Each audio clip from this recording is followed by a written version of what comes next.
Assalamualaikum warahmatullahi wabarakatuh. Halo semua, bagaimana kabarnya? Semoga semuanya dalam kondisi sehat walafiat tanpa kekurangan satu apapun. Perkenalkan, saya Rista Ristia atau biasa dipanggil Dr. Gigi Tata. Hari ini saya akan membahas tentang wabah yang sangat viral sekali, di mana wabah ini merupakan darurat kesehatan global. Apalagi kalau bukan wabah corona yang disebabkan oleh novel coronavirus atau COVID-19.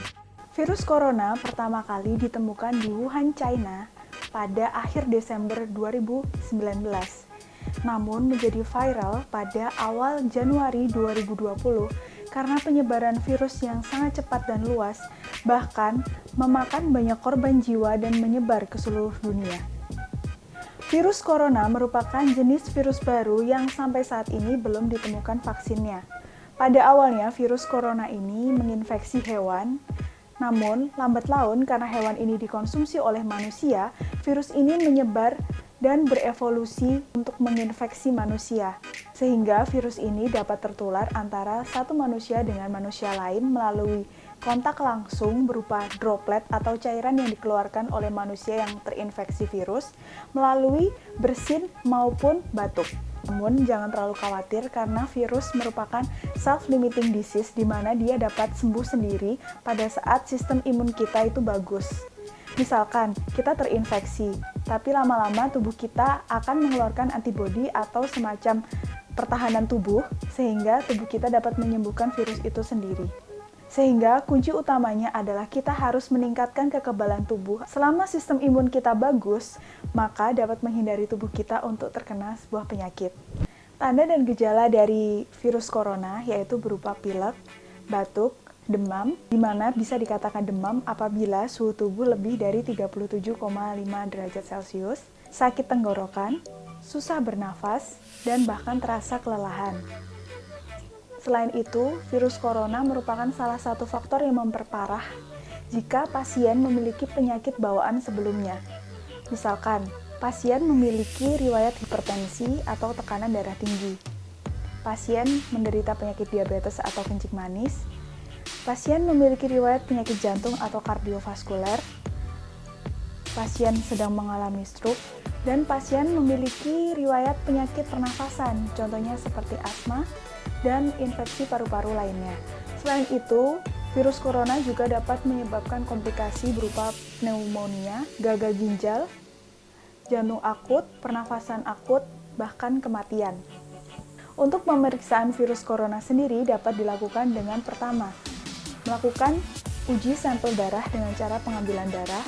Yang kedua, uji swab atau tes usap pada tenggorokan untuk mengambil sampel dahak. Dan yang ketiga, yaitu ronsen dada untuk mendeteksi adanya cairan pada paru-paru kita. Virus corona ini dapat dicegah dengan cara meningkatkan sistem imun atau kekebalan tubuh kita, yaitu dengan cara pencegahan berupa yang paling penting adalah cuci tangan kita dengan sabun dan air mengalir. Yang kedua, apabila kita merasa sakit, kita wajib menggunakan masker agar tidak menularkan penyakit ke orang lain.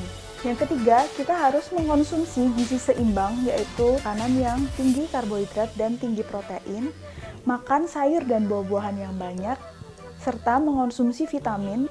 Bisa dengan kita mengkonsumsi vitamin C, atau kita juga bisa mengkonsumsi vitamin yang khusus untuk meningkatkan sistem kekebalan tubuh kita. Setelah kita kontak dengan hewan, dengan uang, bahkan kita sedang kontak dengan barang-barang atau benda yang berada di fasilitas umum, setelah itu kita wajib cuci tangan dengan sabun dan air mengalir. Namun, bila tidak ada, kita bisa menggunakan hand sanitizer. Apabila kita berada di tempat umum dan ingin membuka pintu, maka jangan menyentuh handle atau gagang pintu menggunakan jari tangan kita. Tapi kita bisa menggunakan sikut kita atau menggunakan alas kaki kita. Selain itu, bila memasak makanan seperti daging atau telur dan bahan-bahan makanan lain, harus matang. Jadi jangan setengah matang karena dikhawatirkan masih ada virus yang tertinggal pada saat proses pemasakan yang tidak matang. Kita juga harus berolahraga minimal 10-15 menit satu hari. Dan tidak boleh terlalu capek, karena apabila kita terlalu capek dan terlalu memforsir diri kita, yang ada bukan sistem imun kita yang naik, tapi malah sistem imun kita menjadi turun. Apabila kita sedang batuk atau bersin, maka kita harus menerapkan etika bersin atau batuk. Sebaiknya kita tetap di rumah dan mengisolasi diri. Kita tidak perlu keluar rumah apabila memang tidak ada kepentingan yang mendesak, karena untuk mengurangi jumlah penyebaran infeksi virus. Dan apabila dalam 2 minggu tubuh Anda merasakan sesuatu yang ganjal seperti tanda-tanda corona yang saya jelaskan tadi, maka wajib pergi ke rumah sakit yang telah ditentukan oleh pemerintah untuk memeriksakan diri Anda apakah Anda terserang flu biasa atau terserang infeksi virus corona. Selanjutnya, saya akan menjelaskan etika batuk dan bersin yang benar. Pertama, apabila kita batuk maupun bersin, yaitu kita harus mengambil tisu dan kita harus menutup hidung dan mulut kita dengan tisu, dan tisu ini harus langsung dibuang. Setelah dibuang, kita harus cuci tangan kita dengan sabun dan air mengalir. Apabila tidak ada, kita bisa menggunakan hand sanitizer.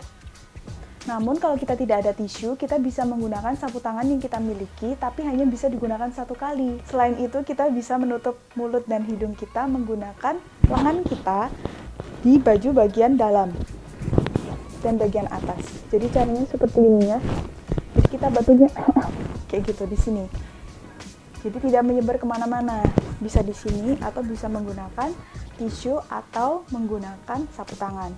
Tapi wajib setelah itu harus cuci tangan dengan sabun dan air mengalir atau bisa menggunakan hand sanitizer. Jika Anda terserang flu, maka wajib menggunakan masker. Selanjutnya, saya akan menjelaskan cara cuci tangan yang benar menurut World Health Organization atau WHO. Menurut WHO ada 6 langkah cuci tangan. Tapi sebelum cuci tangan, ada persiapannya dulu yang harus disiapin. Yang pertama, kita harus menyiapkan tisu, atau kita bisa menyiapkan handuk kering yang bersih untuk mengusap tangan kita nanti. Setelah itu, kita wajib melepaskan benda-benda apapun yang ada di tangan kita, misalkan sedang memakai jam atau memakai perhiasan. Kita harus melepasnya karena ini merupakan salah satu benda yang membawa kotoran. Setelah itu, kita harus menyalakan keran air dan membasuh tangan kita menggunakan air. Airnya harus mengalir ya. Setelah itu, kita ambil sabun secukupnya dan kita melakukan 6 gerakan cuci tangan sesuai WHO. Yang pertama yaitu mengusap-usap telapak tangan yang sudah diberi sabun. Setelah itu, kita mengusap-usap punggung tangan. Jadi harus sampai sini ya, harus sampai bersih. Ini punggung tangan. Setelah itu, gosok kedua telapak tangan beserta jari-jarinya. Seperti ini. Selanjutnya, kita kunci jari-jari kita, lalu kita gosok. Seperti ini.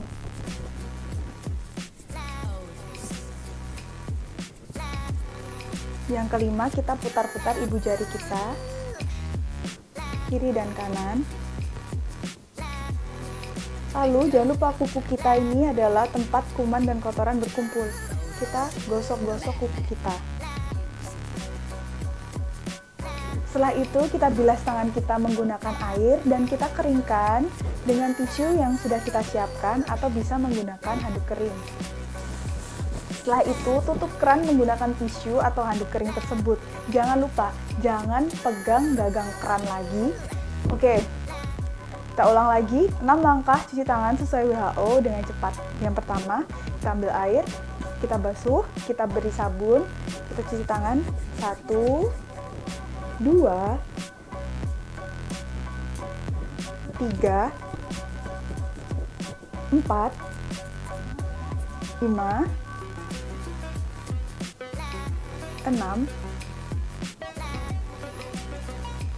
lalu kita bilas dengan air yang bersih dan kita keringkan menggunakan tisu atau kita mengeringkan dengan handuk bersih. Satu lagi yang harus kita gunakan untuk melindungi diri kita apabila sakit adalah menggunakan masker. Namun, menggunakan masker juga ada etikanya. Kita tidak bisa sembarang memegang masker begitu saja. Karena kalau tangan kita dalam kondisi kotor dan kita memegang masker yang bersih, maka kotoran yang ada di tangan kita akan berpindah di masker tersebut. Jadi, setelah cuci tangan dengan sabun sesuai 6 langkah WHO, maka baru kita menggunakan masker. Jadi wajib cuci tangan dulu, baru menggunakan masker. Ini adalah contoh masker bedah yang sering digunakan oleh dokter dan diperjualbelikan di masyarakat. Masker ini hanya bisa digunakan satu kali pemakaian, jadi setelah dipakai harus dibuang. Dan dia efektif bekerja hanya 3-4 jam saja. Jadi tidak bisa digunakan berkali-kali ya, jadi sekali pakai harus dibuang. Masker ini memiliki dua sisi yang berbeda, yaitu sisi yang berwarna, ini bisa warna biru, warna hijau, warna pink, dan warna-warna lain. Dan satu sisi yang berwarna putih. Ini yang saya pakai adalah contoh masker hijab. Jadi macam-macam ya, ada yang ada talinya, ada yang untuk khusus hijab, seperti ini. Masker ini memiliki dua sisi atas dan bawah. Bedanya apa? Kalau yang atas itu ada kawat, fungsinya untuk menopang hidung kita. Yang bawah tidak ada kawatnya ya, jadi jangan sampai kebalik. Yang ada kawatnya itu dipakai di atas. Sebaiknya kita tidak menyentuh bagian putih masker ini, karena ini nanti yang akan nempel ke muka kita. Kalau kita sentuh-sentuh, dia akan terkena kuman. Langkah memakai masker yang pertama setelah cuci tangan, maka kita baru memakai masker dengan cara kita lipat menjadi dua. Fungsinya agar kawatnya ini bisa terpisah menjadi dua seperti ini. Nah, setelah itu kita pegang talinya, ingat jangan menyentuh bagian putih-putihnya. Kita pasangkan yang ada kawatnya pas di hidung kita.